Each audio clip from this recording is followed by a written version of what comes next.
జీవితంలో ఒక్కసారైనా చేయాల్సిన యాత్ర చార్ధామ్. లతగారి ఆధ్వర్యంలో సంప్రదించండి.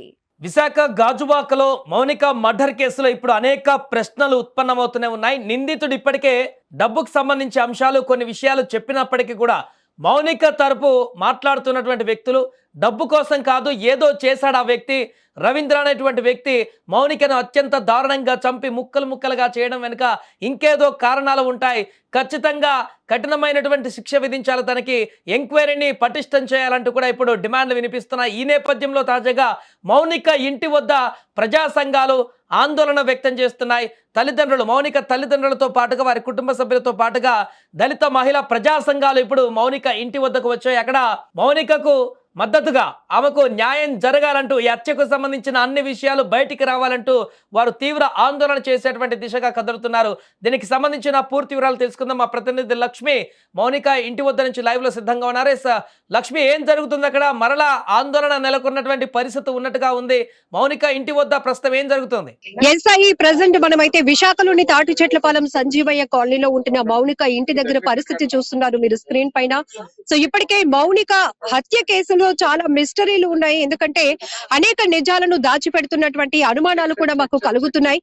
ఇప్పటి వరకు నిందితుడే పోలీసుల కస్టడీలో చెప్పినటువంటి విషయాలనే నిజాలుగా పోలీసులు బయటికి చెప్పడం అనేది నమ్మశక్యంగా లేదు. ఖచ్చితంగా దీని వెనకాతల ఇంకొకరి హస్తం కూడా ఉండి ఉండొచ్చు, అనేక రకాల అనుమానాలు కూడా వ్యక్తమవుతున్నాయి అంటూ, అంటే మౌనికకు సంబంధించినటువంటి ఏ వివరాలు చెప్పడానికి ఇప్పటి వరకు ఎవరు నోరు మెదపకపోవడం వల్ల నిజాలు రాలేదు అనే ఉద్దేశంతో ఈ రోజు అయితే గనక మౌనిక ఇంటి దగ్గర వాళ్ళ కుటుంబ సభ్యులు, దళిత ప్రజా మహిళా సంఘాలంతా కూడా ఇక్కడికి చేరుకోవడం జరిగింది.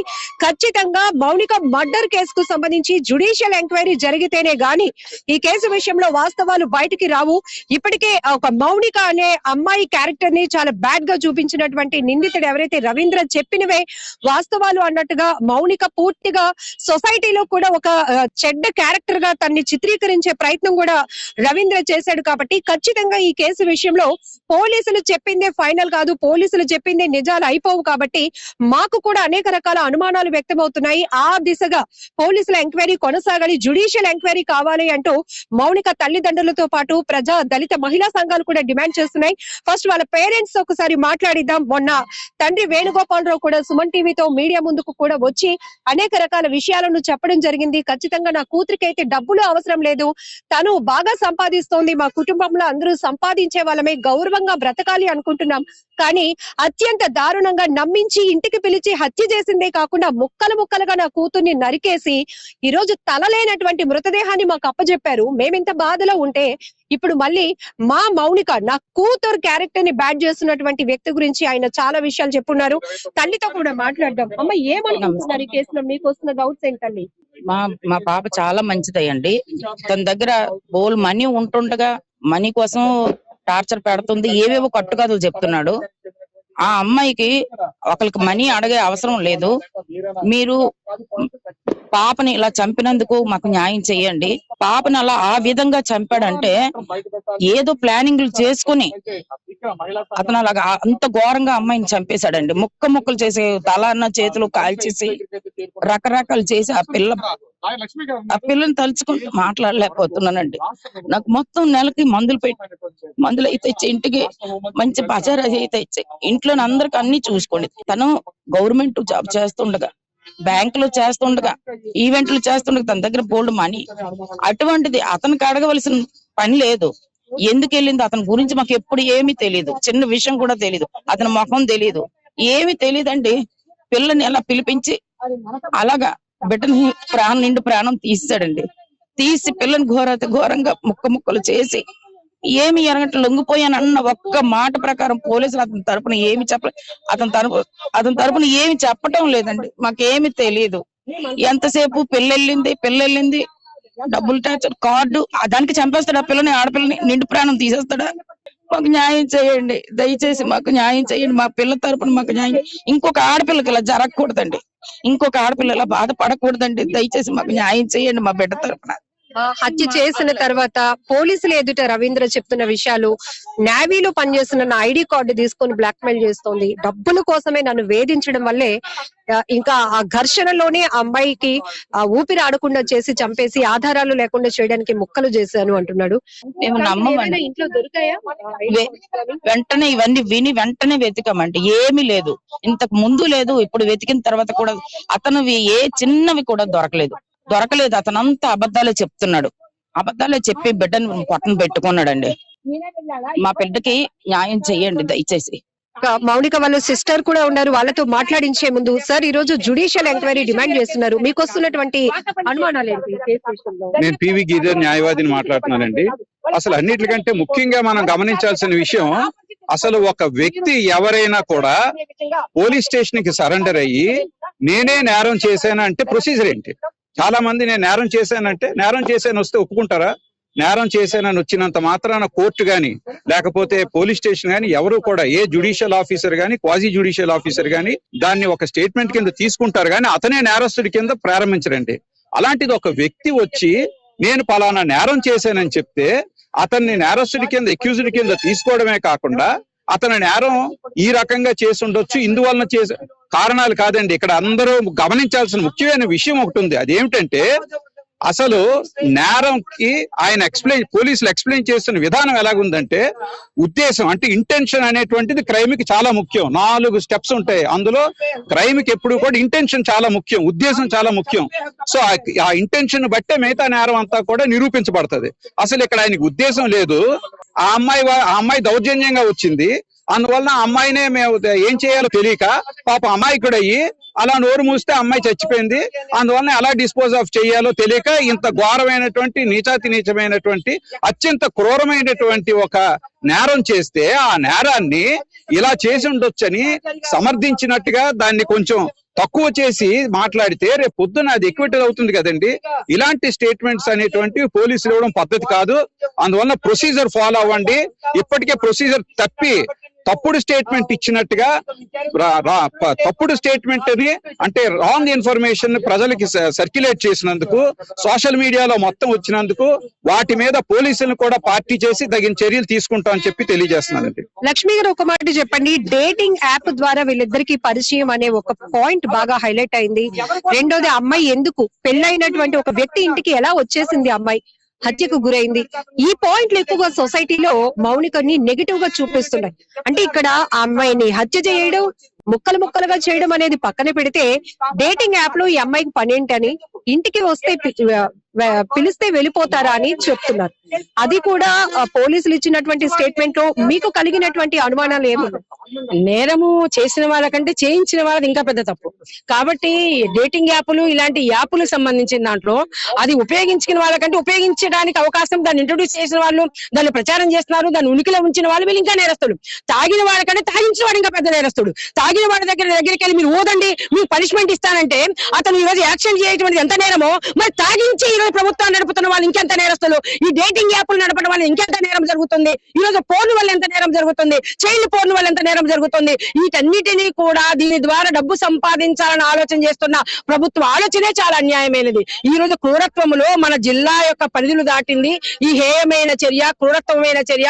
ఈ రోజు రాష్ట్ర వ్యాప్తంగా సంచలనం సృష్టిస్తున్న ఈ కేసులో దర్యాప్తు అధికారులు అంత అనాలోచితంగా మొత్తం కంప్లీట్ కాకుండానే, అతనే నేరస్తుడేమి కాదండి, అతను విధులైన పరిస్థితుల్లో తప్ప ఎట్లా డిస్పోజ్ చేయాలో అర్థం కాక ఇలాంటి విధంగా విషయం బయటకు వచ్చిందని చెప్పడం అనే ఒక సామాజిక ఆమోదం. అతను నేరం ఎందుకు చేశాడంటే అని ఆ నేరము చేయడానికి కావాల్సిన ఒక శాంటిటీని సంపాదించడం కోసం ఈ రోజు దర్యాప్తు అధికారి అలా మాట్లాడుతున్నారంటే ఆ దర్యాప్తు మీద అనేక అనుమానాలు రావా? అతను అంతా తాను సరెండర్ గా అయిపోయారంటారు. మరి సరెండర్ అయిపోయిన వాడు, ఇంటికి తాళం వేసుకొని వచ్చిన వాడు, మరి తాళాలు బద్దలు కొట్టడం ఎందుకు, తాళాలు బద్దలు కొట్టింది ఎందుకు అనుకుంటామో తెలుసా అండి? మనకు పరిజ్ఞానం ప్రకారము అది ఒక రకమైన ఆ టైంలో ఆ ఇల్లు ఆ విధంగా అట్లాగా పేర్చబడి ఉన్నప్పుడు మేమందరం చూసామని కావాల్సిన ఎవిడెన్స్ పుటప్ చేయడం కోసం భాగంగా ఈ రోజు తలుపులు బద్దలు కొట్టించి అందరిని కూడా తీసుకొని వెళ్ళి ఆ సిచ్యువేషన్ అంతా కూడా ఇట్లా సర్దేసిన సిచ్యువేషన్ అంతా కూడా చూపించడం కోసం, ఎవిడెన్స్ పికప్ చేసుకోవడం కోసం ఈ రోజు ఎవిడెన్స్ ని నాశనం చేయడమే కాదు, ఎవిడెన్స్ తమకు అనుకూలంగా మార్చుకొని దాన్ని రికార్డ్ చేయడం కూడా అది దుర్మార్గమైనది. అమి గారు, రవీంద్ర ఉంటున్న కీర్తి ఎన్క్లేవ్ ఫ్లాట్ లో మిగతా వాళ్ళని కూడా మనం అడిగినప్పుడు వాళ్ళు చెప్తుంది, రవీంద్రని ఎన్నిసార్లు చూసామో అంతకు మించి అతనితో ఒక స్నేహితుడు కూడా ఉండడాన్ని మేము ఎక్కువగా చూసాము. అయితే మండే రీకన్స్ట్రక్షన్ జరిగిందో దానికి ముందే ఆదివారం రోజు నేరం జరిగిన రోజు రాత్రి కూడా ఈ రవీంద్రని ఇంటికి తెలిసి సీన్ రీకన్స్ట్రక్షన్ పోలీసులు చేశారు. దానికన్నా ముందు ఆయన లొంగిపోయిన వెంటనే మీరు చెప్పినట్టు ఇంటికి తలుపులు బద్దలు కొట్టి వెళ్లి ప్రయత్నం చేశారు. అది అవ్వకపోవడం వల్ల పక్కన ఒక మెస్ ఉంటే ఓపెన్ చేసి రవీంద్ర తమ్ముడు లోపలికి వెళ్లి చూసినాక ఏమీ లేదు అని చెప్పాడు. ఇదంతా ఎట్లా అనిపిస్తుంది? అదేనండి, సాక్ష్యాధారాలు వీళ్ళంతా తలుపులు బద్దలు కొట్టి ఇలా వెళ్ళారు. అది రీకన్స్ట్రక్షన్ అంటే వాళ్ళకి కావాల్సిన విధంగా కన్స్ట్రక్ట్ చేసుకోవడం.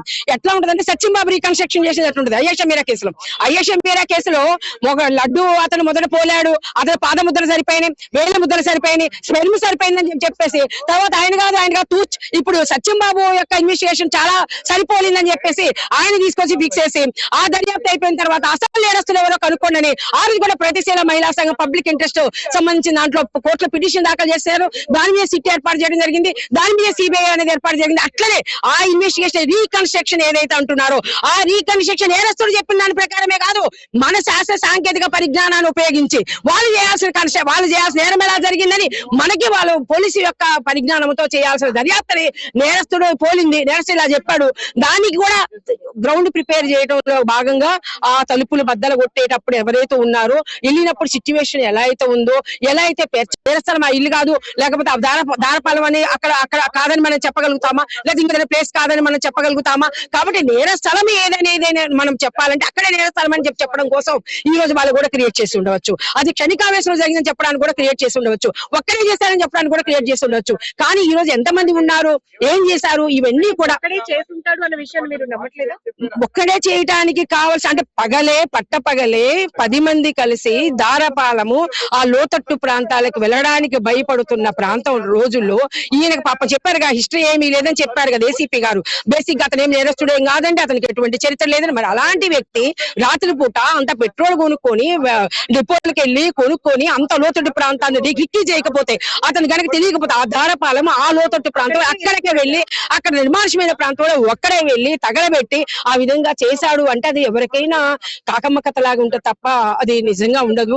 నిజమే అదే అయినప్పుడు మీకున్న ఏ ద్వారా నిరూపించండి, పారదర్శకంగా దర్యాప్తుని పారదర్శకంగా ప్రజల ముందు ఉంచండి, ప్రజలకు జవాబుదారీగా ఉండండి. ఈ రోజు ప్రజలు కోరుకుంటే ప్రజలకు జవాబుదారీ ఈ 3 విషయాలు మేళమించి చెప్పాలి. అంతేగాని ఈరోజు చట్టం ప్రకారం దొరికిందా కాదు, ధర్మం ఉంది, న్యాయం ఉంది, అన్ని రకాలుగా నువ్వు ఆ విషయాలను న్యాయం చేయాల్సిన అవసరం ఉంది. వెంకటరమణ గారు, సెన్సేషనల్ క్రైమ్ కేసులు ఎప్పుడు మిస్టరీగా ఉండిపోవాల్సిందేనా? ఇది సినిమా సీన్ లా ఉందండి. సినిమాలో క్రైమ్ ఉంటుంది, వాళ్ళు టెన్షన్ పెట్టిస్తారు ప్రజలకి. అలాగే వీడు నేరస్తుడు చాలా జాగ్రత్త, చాలా రోజుల నుంచి ఆలోచించి ఒక ప్లాన్ ప్రకారంగా వాడికి వెనకాతల మనుషులు ఉన్నారు, ఒక్కడు ఏం చేయలేడు. వాడు వెనకాతల ఉన్న మనుషులు సూత్రధారులు, ఇది సూత్రధారులు కూడా ఉన్నారు కాబట్టి అంత ప్లాన్ గా చేసుకెళ్లాడు. అయితే ఇక్కడ విషయం ఏంటంటే పోలీసు వ్యవస్థ కరెక్ట్ గా ఉన్నట్లయితే దేశంలోని కోర్టులో ఇన్ని కేసులు పెరిగిపోవండి. ఇప్పుడు కూడా మహిళల పట్ల పోలీసులు నిర్లక్ష్యంగానే వ్యవహరిస్తున్నారు. ఎందుకంటే మహిళ అనగానే ఆవిడ తప్పు చేస్తుందండి అనే మాట ఇప్పుడు కూడా సేమ్ అది వచ్చింది. ఒక మహిళ ఎప్పుడు కూడా పొరపాటును కూడా తప్పు చేయదు. ఎందువల్ల ఆ నేరస్తుడు ఆమెను ఆకర్షించాడు, రమ్మన్నాడు. ఎందుకు వెళ్ళింది? నమ్మకం మీద వెళ్ళింది. నమ్మకం మీద వాడు చంపాడు. చంపింది ఎలా చంపాడు? క్రూరంగా ముక్కలు చేసి. ఇంత దారుణంగా చంపుతారా? పశువు ఆటవిక కాలంలో కూడా అలా జరిగాయి, ఇప్పుడు జరుగుతూ ఉన్నాయి. దీని మీద ప్రభుత్వం ఏంటో ఆలోచిస్తుంది? మీ మహిళా రక్షణ ప్రభుత్వం. మరి మహిళా రక్షణ అంటే నెలకి 1వ తారీఖు 4,000 ఇచ్చాడు మహిళా రక్షణ కాదండి, ఫ్రీ బస్ చేసాడు మహిళా రక్షణ కాదండి. మహిళలకు ఆత్మగౌరవం, వాళ్ళు నిలబడి స్థాయి వాళ్ళ ఆత్మగౌరవం పెంపించుకొని వాళ్ళు ప్రతి చేయాలి తప్ప నువ్వు ఫ్రీలు ఇస్తే సరిపోదని ప్రభుత్వం ఇప్పటికైనా సరే. అదే ఆ మహిళ ఒక అగ్రవర్ణ మహిళ ఉండి చంపిన వాడు ఒక దళిత అబ్బాయి అయినట్లయితే ఈ పాటికి పోలీసులు ఎన్కౌంటర్ చేయరండి. గతంలో మనం చూడలేదా? ట్రీట్ చేస్తారు. కానీ ఇప్పుడు ఎందుకు? వెనకాతలు ఏదో ఉంది కాబట్టి ప్రభుత్వం వెంటనే జ్యుడిషియల్ ఎంక్వైరీ చేయించి మౌనిక కేసులో నిజాలు దాచిపెట్టాల్సిన అవసరం పోలీసులకు ఎందుకు ఉంటుంది? ఎస్, పోలీసులకి ఎందుకున్నప్పుడు ఏసీపీ గారు ఎలా చెప్పాలి? ఆ నేరస్తులు చేశారు కాబట్టి ప్రజలకు వాస్తవాలు చెప్పాలి. లేదనుకుంటే ఎంక్వైరీ అవుతుందని పూర్తి ఎంక్వైరీ చేసిన తర్వాత మేము కోర్టుకి చెప్తామండి, లేదనుకుంటే మేము అప్పుడు ప్రజలకు చెప్తామని ఏసీపీ గారు చెప్పాలి. ఏసీపీ గారు ఏం చెప్తున్నారు? ఎప్పుడు నేరం చేయలేదు, గత చరిత్ర లేదే. తాగేసి ఉన్నాడేమో, తాగి ఉంటే చచ్చిపోతారు, చంపేస్తారా ఏంటండి? క్షణికావేశం చంపేస్తారా? చంపడం అనేది పెద్ద క్రైము.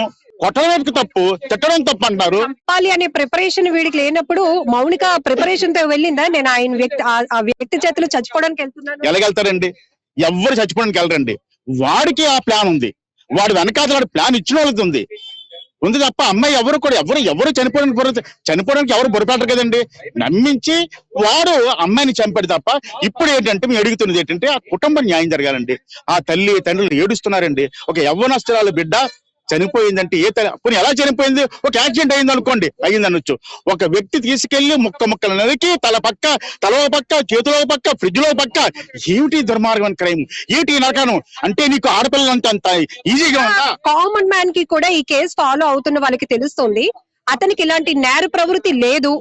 అన్ప్రిపేర్డ్ అంటే అక్కడ జరిగిన ఘర్షణ వల్లే అనుకోకుండా అమ్మాయిని ముక్కు నోరు మూసి అంటే ఆ వాయిస్ బయటకు ఎక్కడైతే వచ్చేసి తను పరువు పోతుందనే ఉద్దేశంతో ఊపిరి ఆడకుండా చేసి చంపాడు అంటున్నారు. అక్కడ వరకు పక్కన పెడితే ఆ తర్వాత ప్లానింగ్ కి దారపాలెంలో తలని చేతుల్ని తగలబెట్టడానికి పెట్రోల్ కావచ్చు, ఆ ప్లేస్ ని వెతుక్కోవడానికి కారణం కావచ్చు, ఇక్కడ కత్తులు ఇవన్నీ ఆర్డర్ పెట్టుకోవడం కావచ్చు.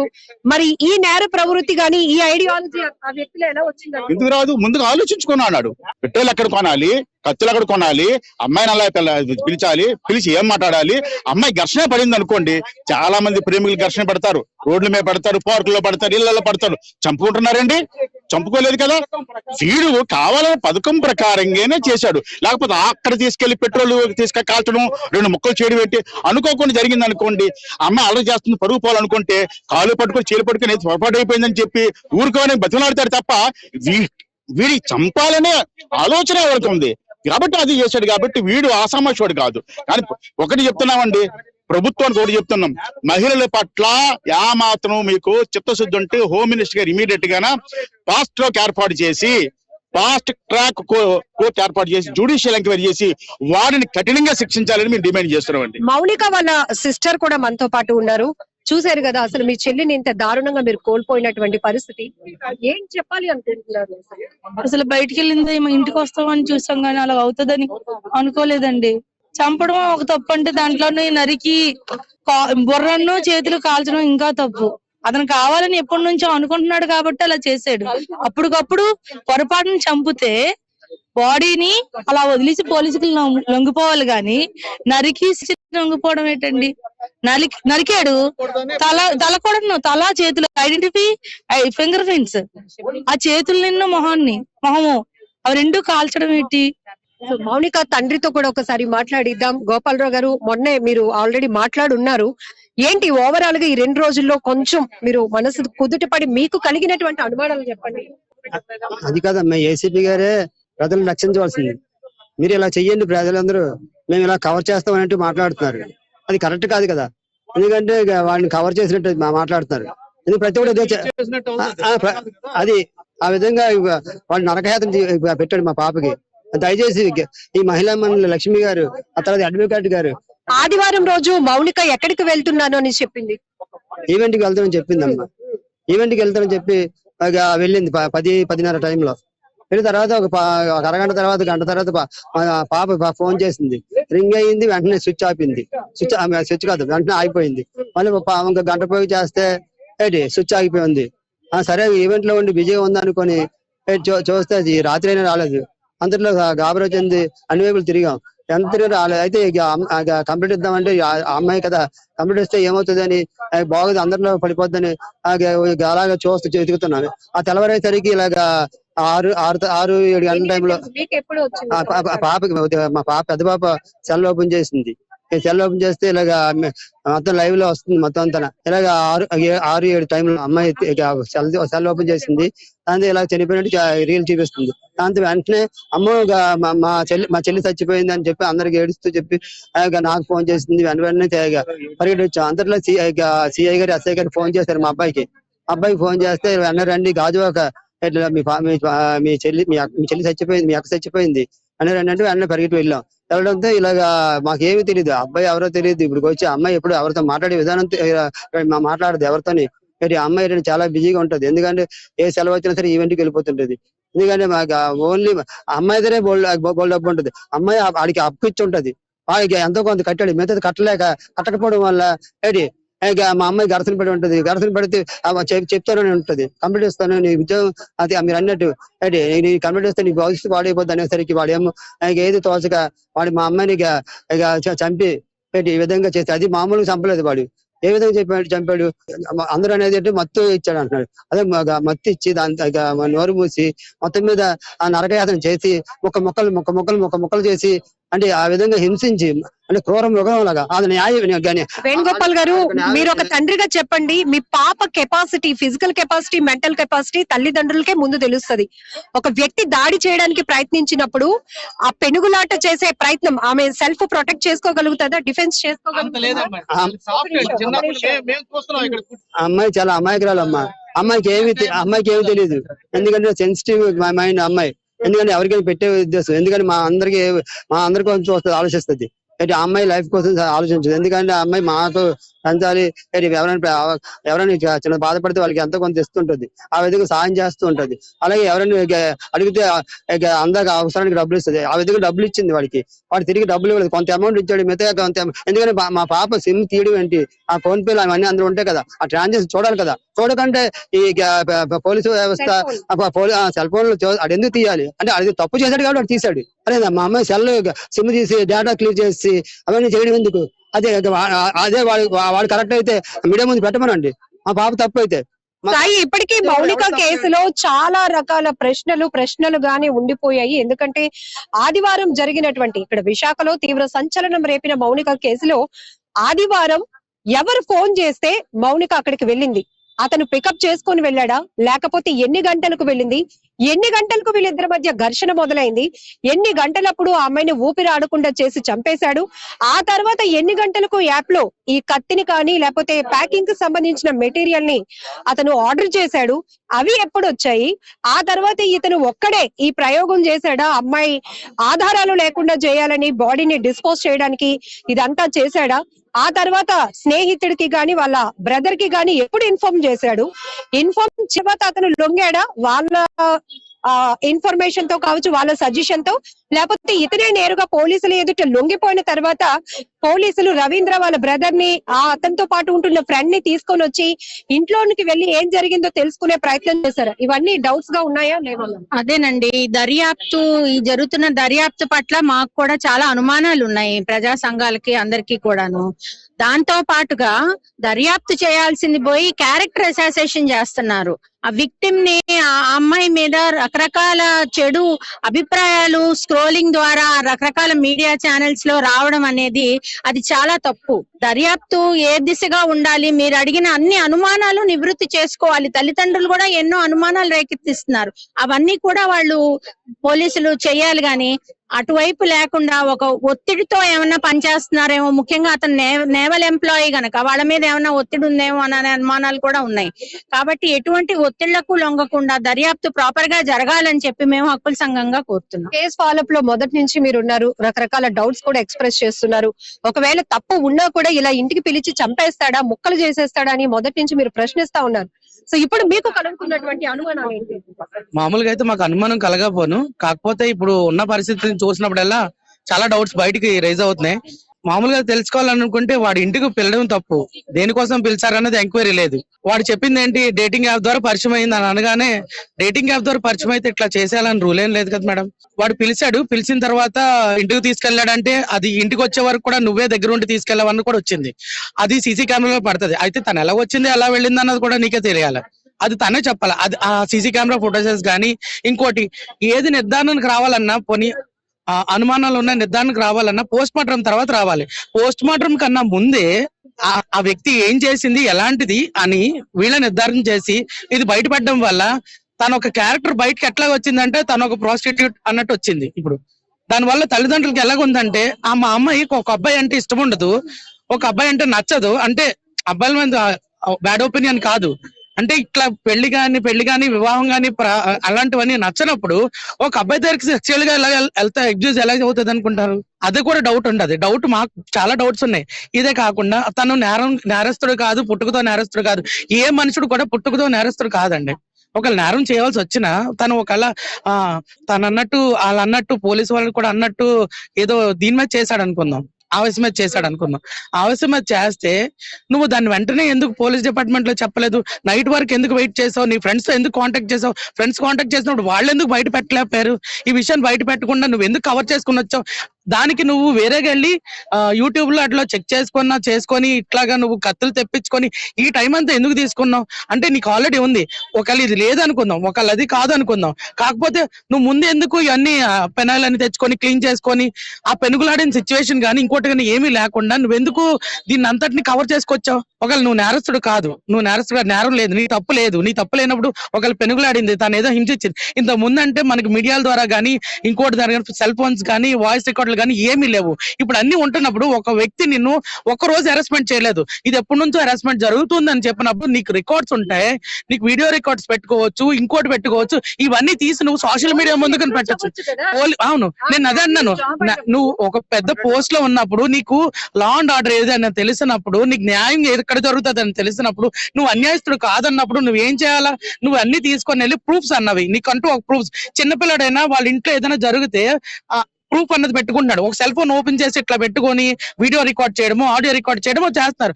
అంత తెలివితేటలు జ్ఞానం ఉన్న వ్యక్తివి. ఇంకో డౌట్ ఉంది నాకు. నార్మల్ వ్యక్తి ఇట్లా చేశాడంటే ఒక అర్థం ఉంటది.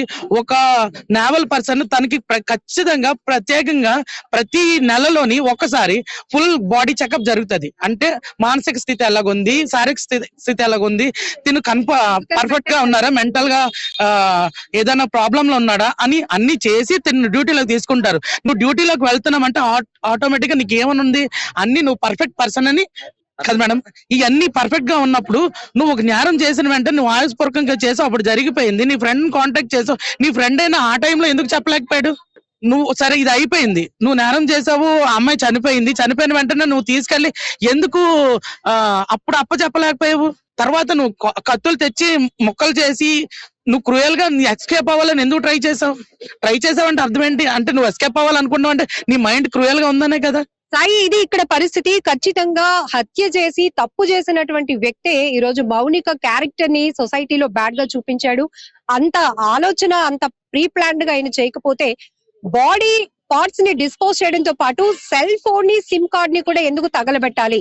కేవలం ఆయనకు సంబంధించినటువంటి విషయాలు కూడా బయట పడతాయి అనే ఉద్దేశంతోనే సొసైటీలో అతను ఒక క్రూర మృగంగా చూపించబడతాడు అనే ఉద్దేశంతోనే, ఆధారాలు కూడా పూర్తిగా నాశనం చేయాలనే ఉద్దేశంతోనే ఇదంతా పథకం ప్రకారమే చేశాడు. ఒక్క రోజులో చేసినటువంటి అప్పటికప్పుడు తీసుకున్నటువంటి నిర్ణయం అయితే కాదు. ఖచ్చితంగా మౌనికను అడ్డు తొలగించుకోవాలని మొదటి నుంచి అతనికి ప్లాన్ ఉంది కాబట్టి ఇలా ఇంటికి పిలిపించి, నమ్మించి, రప్పించి హత్య చేసి ఆ తర్వాత ముక్కలుగా చేసి ఆధారాలు లేకుండా చేశాడు. ఖచ్చితంగా మౌనిక మర్డర్ కేసు మిస్టరీగా ఉండిపోకూడదు, జ్యుడిషియల్ ఎంక్వైరీ చేయాలని చెప్పి ఇటు మౌనిక బంధువులు, కుటుంబ సభ్యులు, దళిత మహిళా సంఘాలందరూ కూడా డిమాండ్ చేస్తున్నారు.